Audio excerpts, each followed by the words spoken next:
Tonight on DC News Now at 6, it's Labor Day weekend. And if you're planning on traveling this weekend, we break down what you need to know in order to stay safe and make it through those TSA lines. Plus, a pilot is behind bars after police say he stole a plane and threatened to crash into a Mississippi Walmart. We have the latest details. Good evening and welcome to DC News Now at 6. I'm Daniel Hamburg. It's Labor Day weekend, so let's get a check of weather with meteorologist Scott Sumner. All right, Daniel, thank you. And the heat indices out there, as you can see, is pretty toasty across the area. But as we move along to the radar, which is more important right now, I guess you want to see if there's any rain in the forecast as we speak. Well, it doesn't look too bad. As you can see here, we're quiet across pretty much every region. Maybe a little bit of a blip on the radar scope out towards the mountains this evening. But overall, fairly quiet weather will continue throughout the region. But as we widen out the view, you can see there are showers back across portions of Ohio and Indiana, Pittsburgh. That's all tied in with a front. That front's going to work its way closer towards the area. And I'll talk about the timing of when we'll see some of these showers moving in coming up in just a few minutes. As a matter of fact, let's take a look at how tonight is feeling. Yes, indeed. Before we get to that wet weather moving in, we'll talk about a muggy. Even though it'll be dry, we'll talk about a muggy overnight. All right, back to you, Daniel. Thank you, Scott. Developing tonight, a major development in a sex assault investigation after a Virginia teenager was found responsible for sexually assaulting two girls in two high schools. Glenn Youngkin launched an investigation into Loudoun County Public Schools. It was one of his first actions as Virginia's governor, and tonight, after pushback from the school board, the Commonwealth's highest court says that investigation can continue. Max Marcilla, who covers the Commonwealth for us, has the story. Intense and often angry moments at Loudoun County School Board meetings preceded the Republican sweep in 2021 statewide races.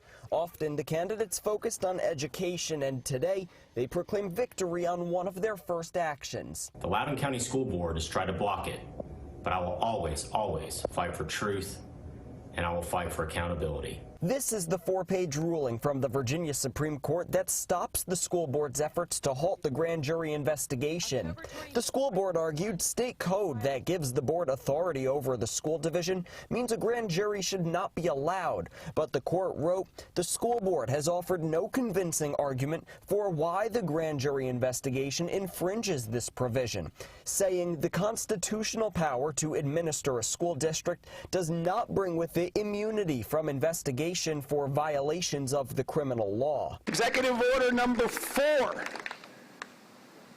authorized an investigation of the Loudoun County School Board by our Attorney General. And days after touting the launch of the investigation as a success at a Fairfax County rally, Governor Youngkin calls the court's ruling a victory for parents, teachers, and students. But some have accused the investigation of being political. This will be a rigged, politicized investigation. Back in February, two Democratic delegates who represent Loudoun County held a press conference saying Attorney General Jason Miyares is using this investigation for pure political gain. But now, as the investigation moves ahead, Miyares had this to say. I've always pledged to fight for accountability and transparency at all levels of government.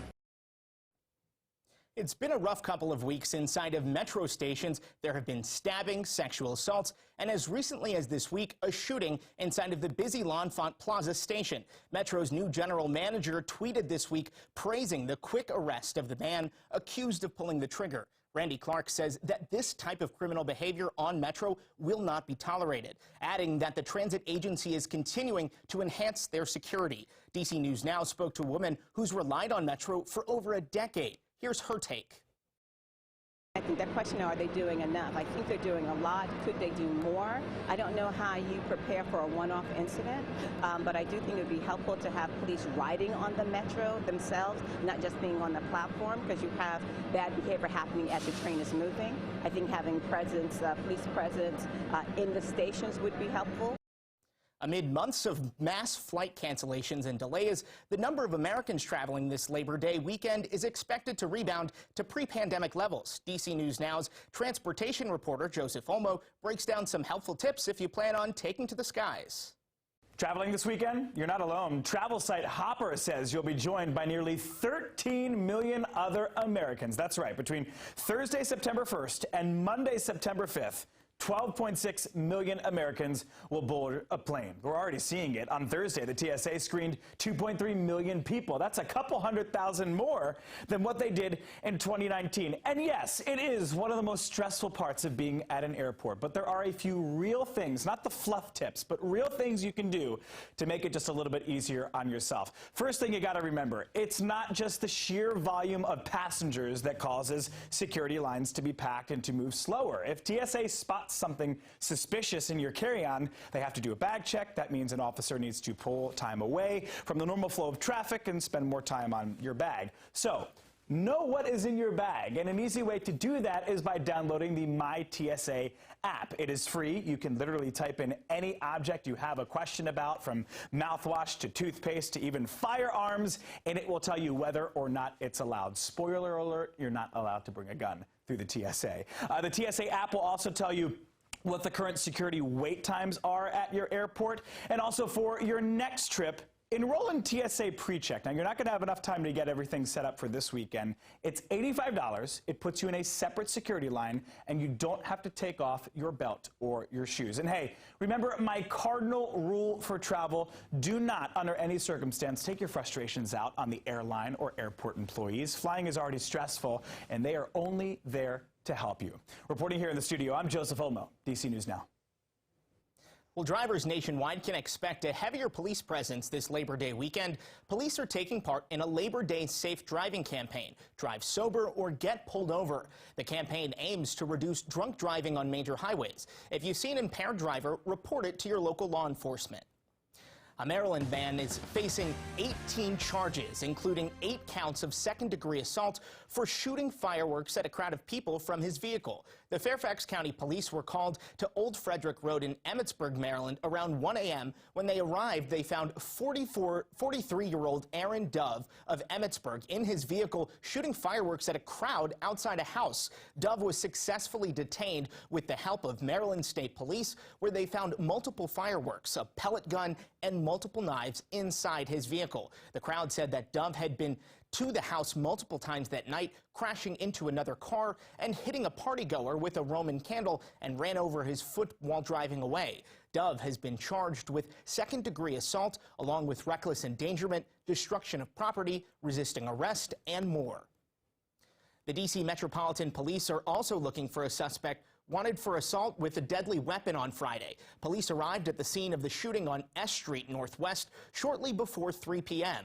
There they found a victim of a shooting who was taken to the hospital with non-life-threatening injuries. A picture of the suspect was caught on a security camera. The D.C. Metro Police is offering up to $10,000 to any tips that can lead to an arrest. You can now pre-register for the monkeypox vaccine in Maryland. The state just launched a new system that will notify people when there are shots available. The state of Maryland says so far it's received 14,000 vials of the vaccine. Each vial contains between 3 and 5 doses. The system will notify people by email when appointments are open. There are some eligibility requirements. The state is asking you to sign up if you know you came in close contact with a person who has monkeypox, or if you were potentially exposed to monkeypox in the last 2 weeks. We have an update out of Washington County. The man accused of shooting and killing 3 of his coworkers and injuring another, and a state trooper in Smithsburg, is pleading not criminally responsible. According to court records, the reason for his plea is due to a mental disorder. His lawyer is arguing he wasn't able to fully understand his actions. The shooting happened back in June at a machine shop in the small town. Well, be on the lookout. We now have a sketch of the man who's believed to be behind a string of assaults and attempted abductions along a trail in Northern Virginia. Hardin police just put out this sketch. The most recent incident was a week ago. A woman said she was walking on the Washington and Old Dominion Trail when the man exposed himself to her. In all, there have been 6 reports of similar incidents over the last few weeks. Police are urging you to call them if you can identify this suspect. Well, this was a talker this morning. A Mississippi man was arrested for stealing an airplane and threatening to crash it into a Walmart. The Tulipo police chief said that Corey Wayne Patterson stole a plane from Tulipo Regional Airport, where he then called 911 and threatened to crash the plane. Messages found on Patterson's Facebook page implied that the hijacking was part of a suicide attempt, saying his goodbye to his family.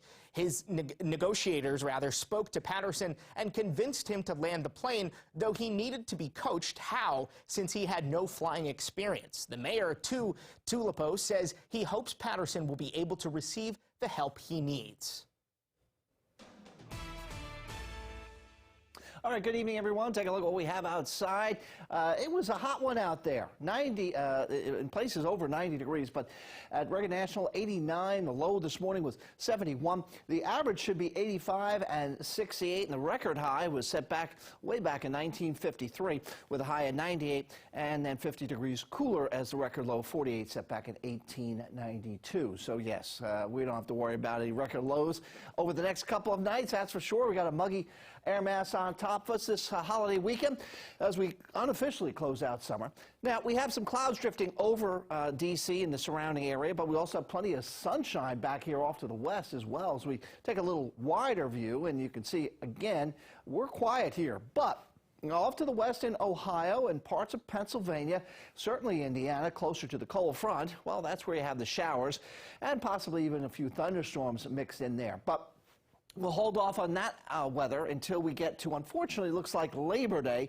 Not the best of Labor Days, that's for sure, as we wrap up the weekend. But in the meantime, between now and tomorrow, or certainly between now and the end of Labor Day, really, we should be quiet for the next 24 hours or so, with our chances going up and spiking here on Labor Day as well, even into Tuesday for a shortened work week for some, and then eventually those rain chances will come on down by the middle of the week. Tonight's lows, they'll be into the 60s and 70s across the board, so it is going to be quite muggy out there. And so the weather headlines are dry tonight, but humidity rising, isolated thundershower on Sunday, getting wetter on Labor Day, and then a front passing off the coast on Wednesday. Well, that will help clear our skies. We'll talk more about that and show you the 7-day coming up. Thank you, Scott. Still to come, remembering a princess. A look at the legacy of the late Princess Diana 25 years after her death.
Well, NASA's second attempt at launching its brand new rocket has failed. Amanda Hawley from our sister station WFLA in Florida joins us now from Kennedy Space Center to tell us what went wrong this time. Liquid hydrogen is one of the main propellant sources for the SLS rocket. Unfortunately, it's kind of a finicky propellant to use because the molecule itself is so small. That means it can leak out in any tiny crack or crevice that it may flow by, and that's exactly what happened Saturday morning on this second launch attempt. Launch Director Charlie Blackwell Thompson calling a scrub for the day here at the Kennedy Space Center. After multiple attempts to work through the problem, the SLS team was unable to stop the leaking hydrogen, which forced the scrub for this second launch attempt. The first scrub last Monday turned out to be a faulty sensor. It is incredibly normal for a brand new rocket like this to have these troubleshooting periods. At least 489 things have to go right on launch day, and that doesn't include unexpected problems like a fuel leak. Even though it hasn't launched yet, every time the teams go through this process, they get more data and experience working through the countdown. And this is the first human class mission in over 50 years. So we're doing something that is incredibly difficult to do and does carry inherent risk in it. This critical test flight will verify that the SLS rocket is safe to launch and that the Orion spacecraft can ferry astronauts to and from lunar orbit. Reporting from Kennedy Space Center, Amanda Hawley, back to you. Well, temporary fencing was built around the Supreme Court after justices overturned Roe v. Wade in June. That fencing stayed up for about 2 months, and one lawmaker doesn't want to see that happen again. Congresswoman Eleanor Holmes Norton announced today that she will introduce a bill to prohibit the installation of permanent fencing around the Supreme Court grounds. She also does not want to see temporary fencing up longer than necessary. The Congresswoman had this to say about the issue. Quote, "Public property should be open to the public," Norton said. "The distance between government and the people has grown with trust in government, including the Supreme Court, low. We should not entrench that distance by further placing intimidating barriers between ourselves as public servants and the people we serve." Governor Glenn Youngkin is walking back comments on a 1950s law that's now at the center of an effort to restrict book sales. Capitol Bureau reporter Jackie DeFusco has more on Youngkin's comment and a recently dismissed lawsuit. Well, a case in Virginia Beach that aimed to ban certain books with sexual content from being sold to minors without parental permission was thrown out yesterday. The judge saying the law at the root of the issue is unconstitutional. And now Governor Glenn Youngkin saying the General Assembly should look into it. Today, a little-known law from the 1950s under scrutiny after a push to restrict the sale of 2 books, Genderqueer and A Court of Mist and Fury, was shot down in court. The effort led by Republican delegate Tim Anderson. We've never said Barnes & Noble can't sell these books. We've never said that once. Anybody who's reported that is reporting incorrectly. We've always just said we want restrictions to selling them to children. But the state law he used to make that case goes further than that. According to Eden Heilman with the ACLU of Virginia, it allows citizens to take legal action to ban the retail sale and lending of books across Virginia if a judge agrees the content is obscene. Violators risk criminal penalties, even if they had no knowledge of the case. Heilman says the General Assembly should get rid of the law. I think it's just at its very core, the statute has multiple constitutional flaws that put free expression of literary works in jeopardy. In an interview this morning, Governor Glenn Youngkin said he's okay with keeping the law on the books. Youngkin then saying it's in line with a separate, newly passed law requiring schools to warn parents about sexually explicit classroom material. Government in many places has a role to make sure there's transparency, that in fact there's decision moment for parents in so many cases, and then those decisions have to be made. The obscenity laws try hard to get us there. But within the last hour, Youngkin walking that back in a statement, saying, quote, "I do not support the banning of books, and the General Assembly should take another look at this section of code and review it in the next session." Now, it's still not clear if there will be a bill introduced to repeal the obscenity law, but Delegate Anderson says he is looking into legislation that would create a rating system for books, similar to violent video games. Reporting in Richmond, I'm Jackie DeFusco. The former site of the Robert E. Lee Monument in Richmond could soon be filled with colorful flowers and small trees. The design is part of an effort to beautify the medians along Monument Avenue that once held Confederate statues. Brooke Hagerott and her daughter are patiently waiting to see what changes are coming. Richmond has such a history. It's nice to see like the next steps.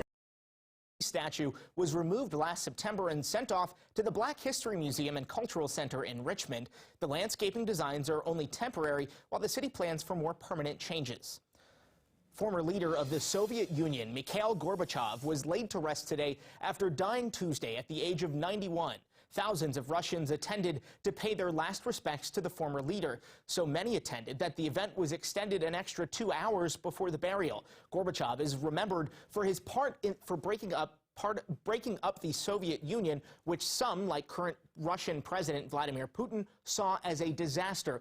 Putin did not attend the funeral, saying he was too busy with other duties. Gorbachev was buried in Moscow's Novodevichy Cemetery next to his wife, who died in 1999. President Joe Biden sounded the alarm Thursday in a primetime address on what he calls threats to our democracy. Biden called out former President Trump and his strongest supporters. Meanwhile, the White House says the speech was not designed to be political, but to call attention to this issue. Washington correspondent Rashad Hudson explains.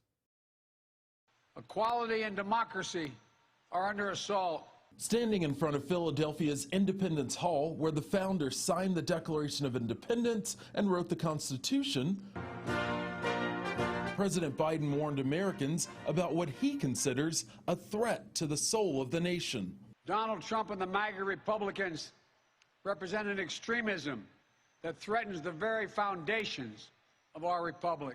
The president said he wanted to be clear that mainstream Republicans do not embrace the, quote, extreme ideology.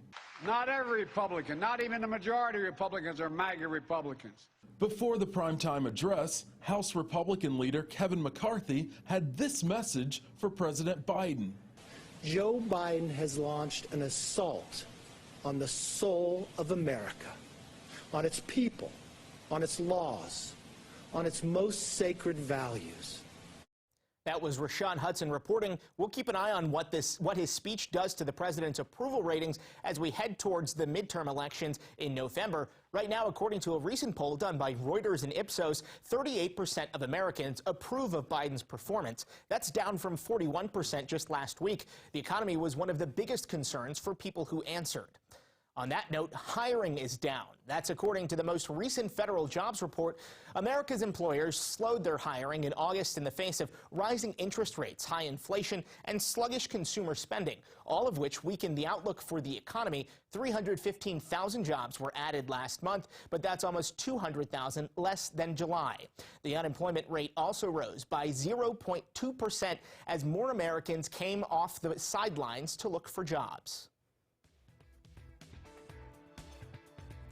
Well, we're talking about the weather. It wasn't as bad as it was yesterday. No, it was pretty good today, right? We started off the weekend here, 3-day weekend for some, on a good note. Now, can we continue that trend? That's the question here. So I'll have the answer to that question here, Daniel. And for you out there, as we get into the regular forecast of 7-day coming up very shortly. Stick around.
Looking for affordable in-town fun this holiday? Our Tanaya Wright has the weekend events. It's Labor Day weekend, and we've got you covered with some fun, affordable events happening all across the DMV. Saturday and Sunday are full of free festivals. The DC Jazz Fest is back for its 18th year. You can get a free pass for a full day of music on the Wharf. This goes from 2 until 10. If electronics is more your speed, you can stop by the Sylvan Theater on the National Mall for those groovy beats. The Capitol House Music Festival starts at 11 and it goes until 9. Tickets are free or with a suggested donation towards an arts nonprofit. There's a few ways to celebrate on Labor Day, Monday. The Gaithersburg Parade is from 1 to 3 in Old Town. And for the 23rd year, the Labor Day Car Show will be in Old Town Fairfax. That will go from 8 until 3. Now, these events are a great way for you and your family to wrap up summer and celebrate Labor Day. For DC News Now, I'm Tanaya Wright. All right, take a look at our temperatures outside right now. They're into the 80s across the board. Lexington Park, Waldorf, D.C., Manassas, Winchester, and all the way out to the mountains of Kaiser and Cumberland's Way. Very little in the way of differentiation here except 90 at Westminster. All right, what about the heat indices? Well, it feels like it's 90 at Waldorf, and it feels like it's 91 at Leesburg and 90 at Culpeper. Otherwise, oh, and 90 also Cumberland. But otherwise, it is into the middle and upper 80s is what it feels like outside your window. Outside your window, yes, you have some clouds drifting in and out of the region, but other than that, it's fairly quiet. We do have showers across Ohio and Pennsylvania, but they will stay to the west. Do not worry. It's going to be a dry night, albeit a little bit on the humid side, but a dry night for us. Now, when those showers will arrive will come into play here. It'll be a slow progress. Tomorrow, mainly in the mountains and mainly west of I-81 is when we'll see some of the shower activities as the front approaches the region. But it is on Labor Day itself, Monday, where it's really more of an indoor day than it is an outdoor day. Unfortunately, I have to report that. But as you see our future cast, you see overnight going into even Sunday afternoon late around this time or so. All that is out there are some showers scattered about in nature, thunder shower possible as well, out across the mountains, and like I said, to the west of I-81, which is running through Woodstock, running through Winchester, running through Martinsburg. As we get into Monday morning is quiet, but plenty of clouds around. Here we go. We're looking at Monday showers developing, and they could be a little bit on the heavy side with some thunder and lightning as well. So again, not the best Labor Day, and really that will carry over into Tuesday when we go back to work and go back to school. Our barbecue forecast for tonight, 6 p.m., we're looking at 84 degrees right now. We're looking at 70s in a couple of hours here, upper 70s, and staying in the upper 70s around 9 o'clock under partly cloudy skies. Now, as we go into the mountains tomorrow, we'll be looking at 90 at Kaiser, but 78 at Oakland, 78 at Gainesville. Cumberland 87, Romney kicking in at 89 degrees, moving further towards the east and across the Cumberland Valley here. Frederick at 90, Mount Airy 87, Hagerstown coming in at 89 degrees with an opportunity maybe that far, or that far east, I should say, of an isolated thunder shower. But we're looking fairly quiet. Fairfax, Chantilly, Leesburg, although upper 80s will be seen here in the region, including D.C. Then down south of D.C. across the Tidal Basin, Lexington Park 86, Leonardtown coming in at 87, Prince Frederick 87. That's a very common number here. La Plata 87 and Fairview Beach at 86 degrees. Now, as we get back to the Commonwealth here, and the Shenandoah Valley, we're looking at Cumberland 87, Washington 85, Front Royal 87, Marshall 86, and Warrenton coming in at 86 degrees as well. You know what? We are in the height of hurricane season, and we've got two systems. One you can see vividly spinning in the central Atlantic. That is Danielle. We have Earl here, both of which are tropical storms now. Earlier, Danielle was a hurricane, but this is the path of Earl. Or should I say Danielle was a hurricane.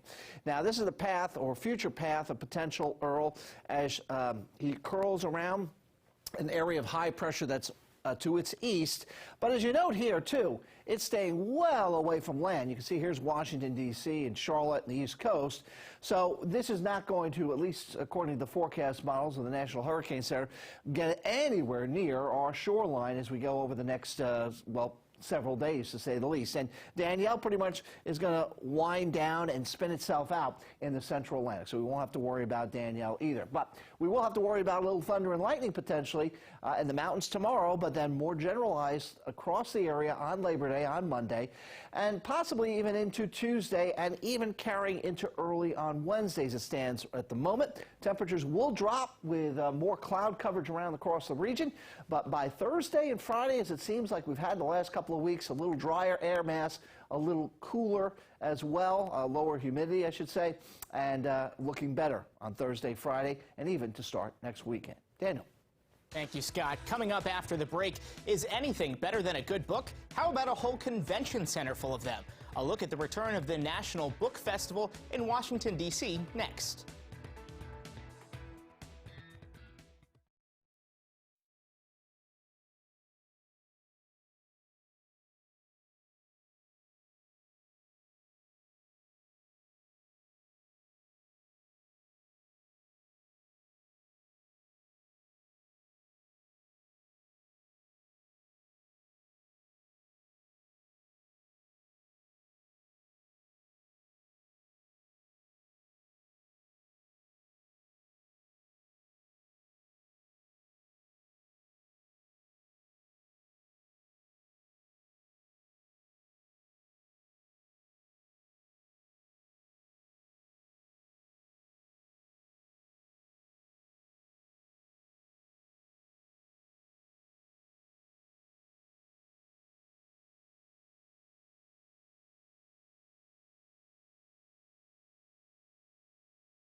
Gas prices are on the decline this holiday weekend, but as our consumer reporter Ben Dennis tells us, there are several more ways to cut costs at the pump. We spent the day looking into how consumers can save on gas. Even more good news on top of gradually falling prices. A quick search online and even around the block could save consumers some cash if they know where to look.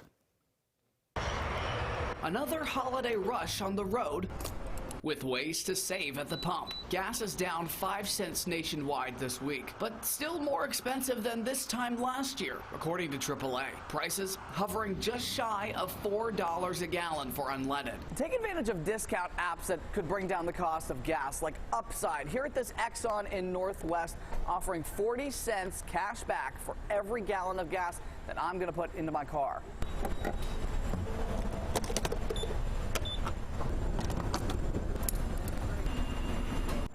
Once you're done, grab a receipt, take a photo of it, and upload it to the app.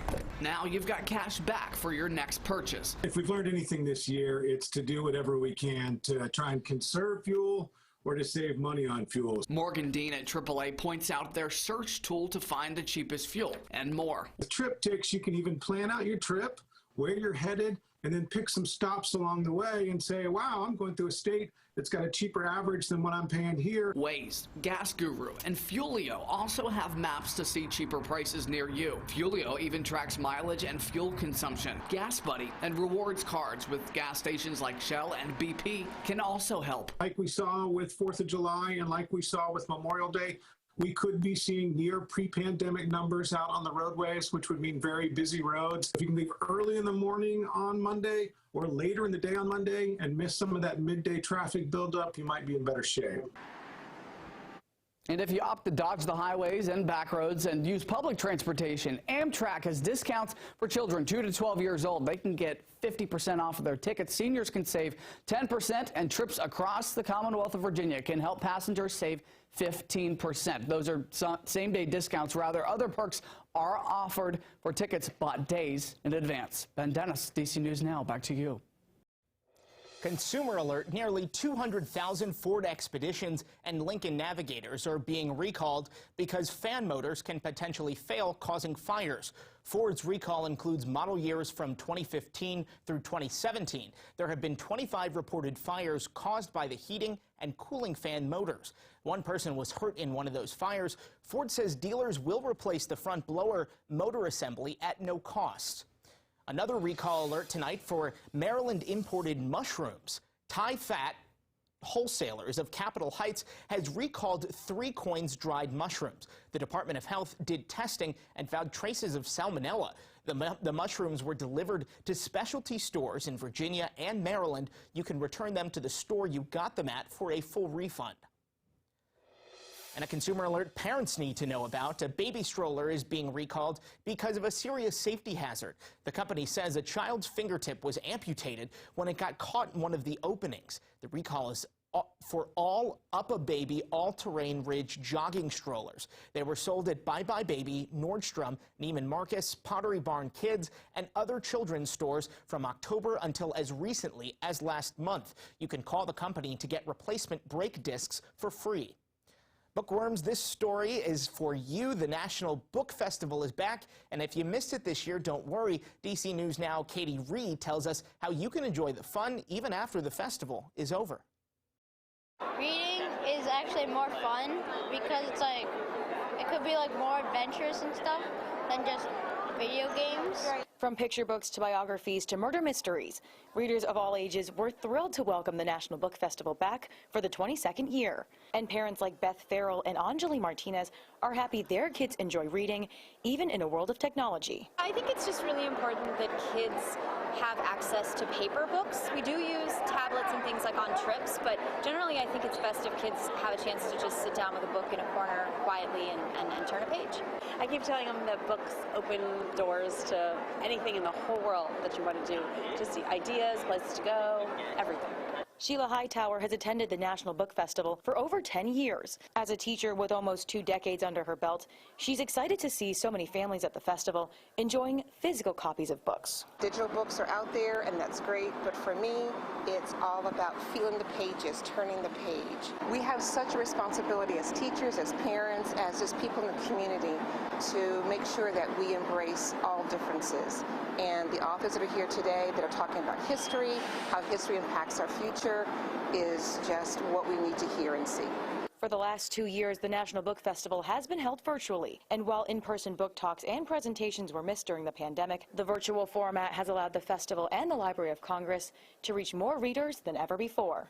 One of the things that we learned during our past 2 festivals, which were online only, is that people from all over America do want to attend our events. What we have to do is make sure that that continues in America post-pandemic, but it's also important that the Library of Congress really serves all of America.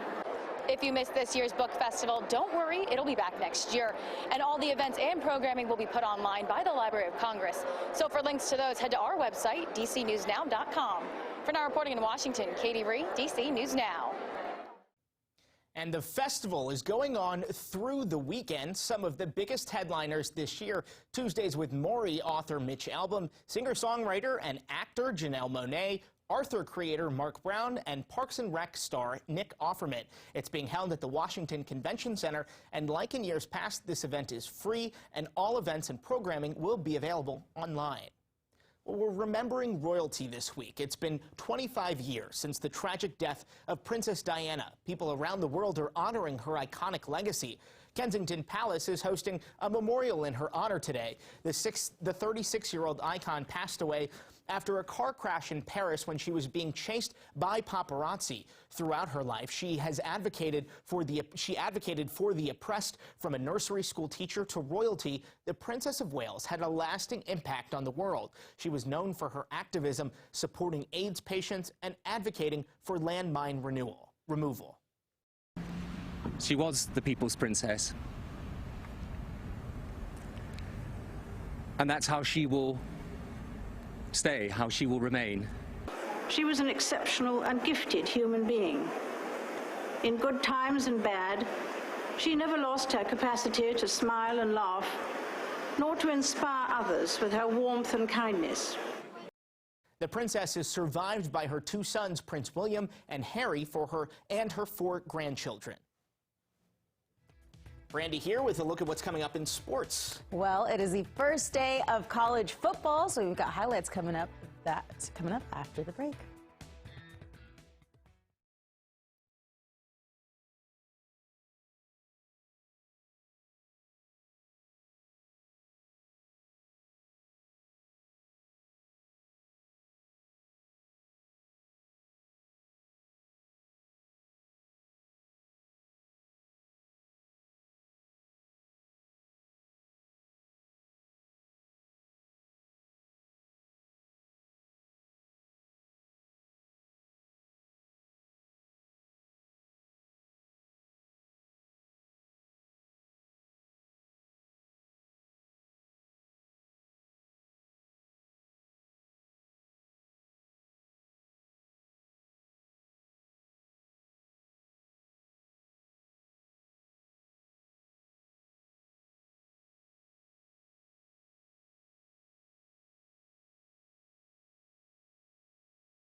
All right, good afternoon, everyone. Late afternoon, I might add. Headlines here in the area, in D.C. and elsewhere.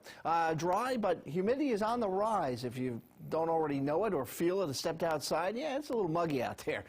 Isolated thunder shower on Sunday, getting wetter on Labor Day, and then we have a front that will move through and pass off the coast by Wednesday. How about the current temperatures, folks? D.C. at 85 degrees, Leesburg at 86, Winchester coming in at 81, same for Luray, I should say, Woodstock 83, Culpeper 86, Fredericksburg 83, and Lexington Park 85. But you do factor in the humidity.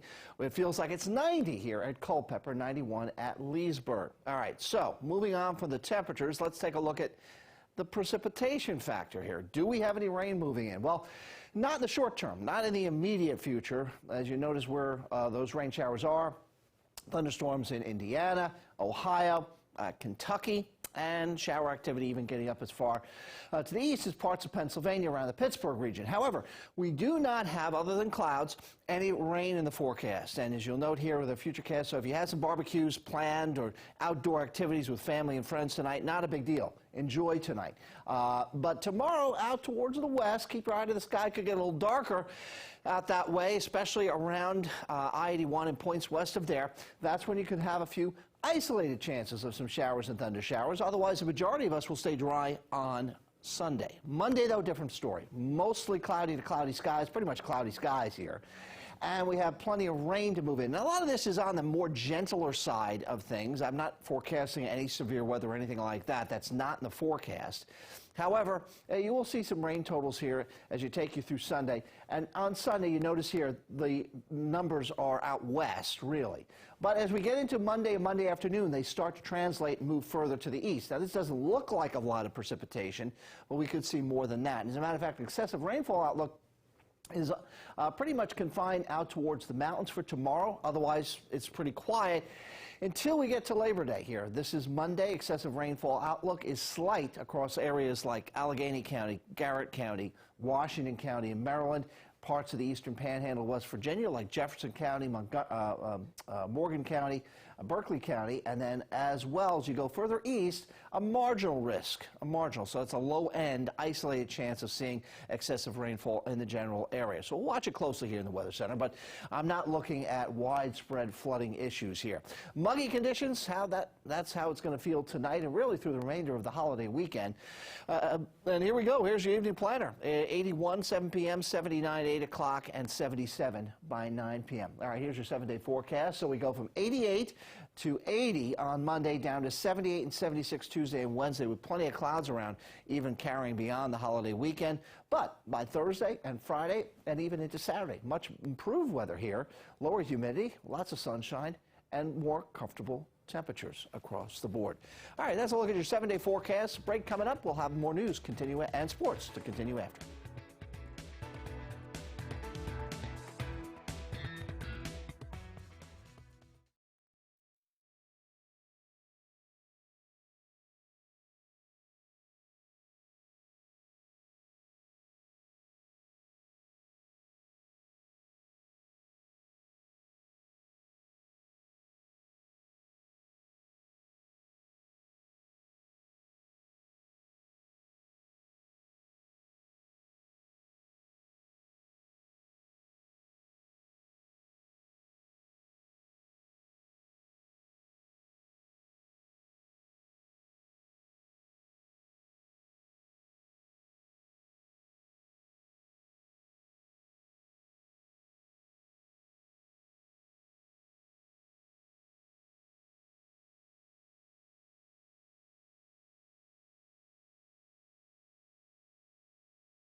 And welcome back to the show, everyone. I'm Brandy Flores, and happy college football Saturday. The Maryland Terps hosted the Buffalo Bulls for Game 1. A new season in College Park.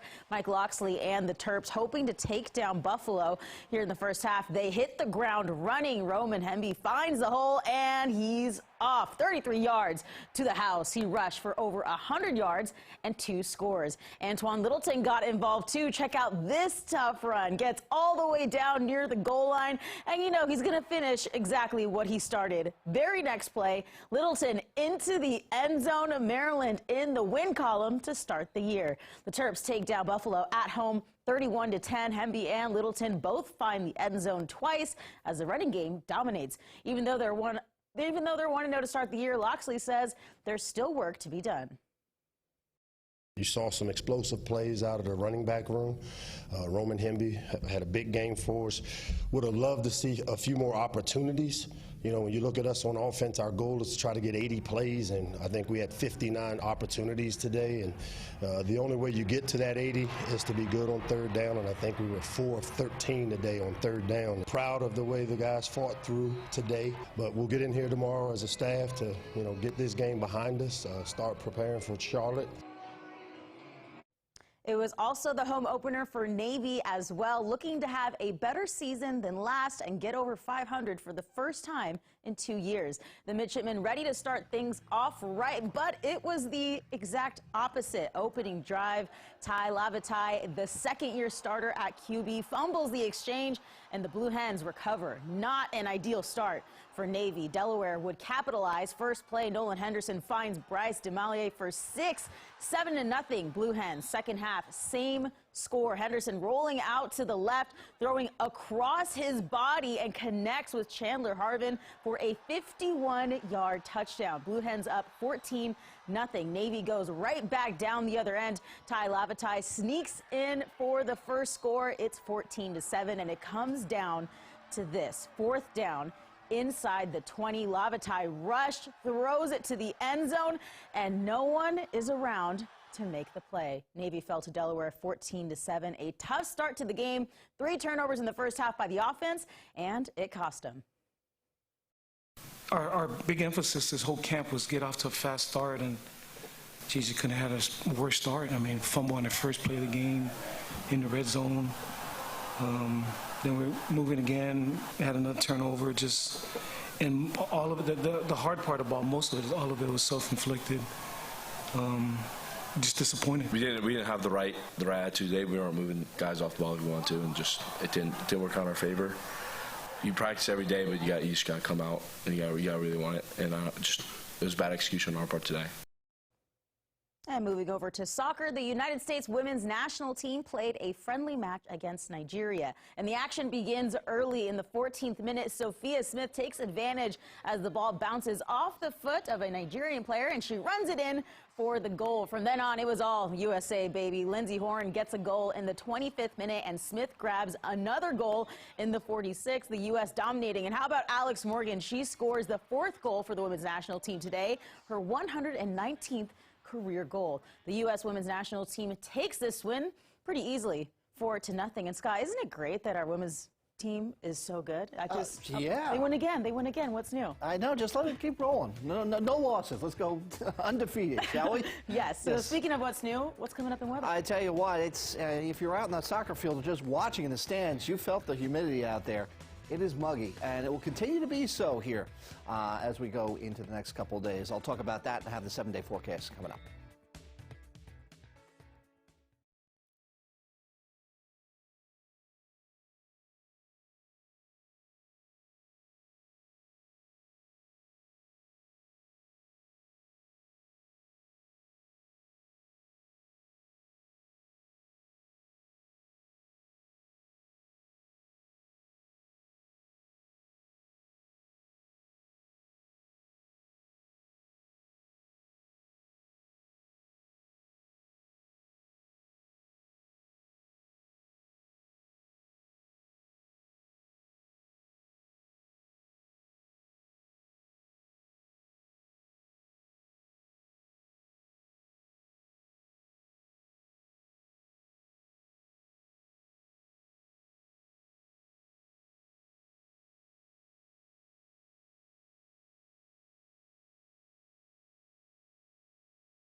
All right, one last look at your weather forecast this hour. As you can see, our satellite view shows clouds drifting in and out of the region, but it is dry and will continue to remain dry throughout the entire night. So whatever plans you have, don't worry about them. Go out and enjoy this evening. It is going to be a muggy evening, as we've been talking about here this whole time, but then that isn't really going to change until we get towards the tail end of next week. But in the meantime, enjoy the dry weather. We do have some showers creeping back in, especially out towards the mountains as we go through the late afternoon tomorrow. Anywhere pretty much along or west of I-81 has an opportunity of seeing some showers. But as we get into Sunday, late Sunday, and more than likely into Monday, unfortunately, as we unofficially wrap up summer, all the shower activity that you see here starts to build in across the area. Now, this is all late Sunday. Now we get into Monday, and you can see pretty much the coverage of shower activity has widened out quite a bit. And that's why on the rain chances, I brought this up to very likely for Monday and likely on Tuesday, and then down to about a chance early on Wednesday before we dry out Thursday and Friday. All right, here we go. Evening planner tonight. It's muggy. It's warm out there in the 80s by 7 o'clock, upper 70s at 8, and upper 70s by 9 p.m. We'll have variably cloudy skies. Now, tomorrow, you still probably have the pool open, right? At noon, mostly cloudy, though. Cloudy at noon and mostly cloudy. So varying amounts of clouds weaving in and out of the day. But, like I said, if you're to the east of I-81, so basically east of the Cumberland Valley, east of the Shenandoah Valley, you should be okay. Not too bad. Maybe not the perfect day to go into the pool, but still, get out and enjoy it here. Now, Kaiser's high about 90 degrees, and this is where I'm talking about. Maybe a rumble or two of thunder there, and Grantsville, Cumberland, Romney, these are areas that would have an opportunity of seeing a few showers and thunderstorms, and possibly out this way as far east here, as you notice, Hagerstown, Boonesboro, Martinsburg, also getting into the act, potentially late after, say, 2 o'clock or so. But as it stands right now, Fairfax, Chantilly, pretty quiet conditions here. Clinton, 87, Upper Marlboro, 87 degrees. Clouds around, but like I said, fairly quiet. Now, Fairview Beach, 86 degrees. Fredericksburg, 89. Spotsylvania Courthouse coming in at 87 down in the tidal basin. And then panning further towards the west across, again, the Shenandoah Valley. Cumberland, 87. Remington, 87. Warrenton, 86. And Gainesville kicking in at 87 degrees. All right, that's your region by region. We're in the tropical season. The peak of hurricane season kicks in here September 10th. And we have Earl out there. Now, thankfully, Earl is just going to continue to spin its wheels out in the central Atlantic. It stays far away because it is going to become a hurricane here, at least forecasted to become one later in the week. And our tropical storm Danielle, as you notice, too, has been already a hurricane, could reinvigorate and become a hurricane. But again, no worries for us, more along the worries of shipping lanes. So we have the 7-day forecast, 88, 80, and then we are into the 70s here for a couple days as we get into Tuesday and on Wednesday, then back into the 80s with more sunshine by Thursday and on Friday, and possibly to start next weekend as well. So, yes, like every other week, it seems, the beginning of it is more wet, humid, and stormy, and then as we get towards the end of the week, Thursday and Friday. But, you know, this trend could be good. I was just thinking about that. You know, with high school football here, Friday Night Lights, you want it dry. Your kids want it dry. Yeah. You would like to have some nice weather for that coming up. And I would want it dry, too, because we're the ones running out there, you know, filming and stuff. So then I got to come in and anchor. It's just a lot. So let's keep the dry weather. Yeah, keep that pattern going. Just don't go outside for that barbecue on Monday, maybe. Yeah. Keep it inside. No, it's an inside day this Labor Day. Right. So, yeah, thank you for that weather update. I mean, it was not as bad yesterday as it was today as it was yesterday, so that was very nice. But we will be back tonight at 9 o'clock right here, and we